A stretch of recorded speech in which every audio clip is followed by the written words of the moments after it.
చేసావో నా ప్రాణం నీ చుట్టే ఉంది. ఏదేమైనా జీవితమే నీతని చెబుతుంది.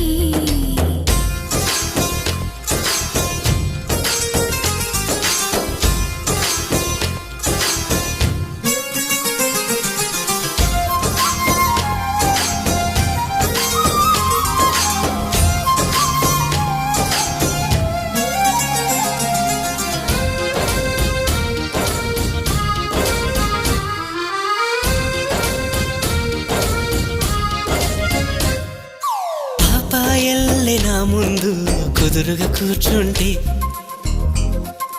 పుత్తడి బొమ్మగా నిన్ను దిద్ది దిష్టే తీయనా.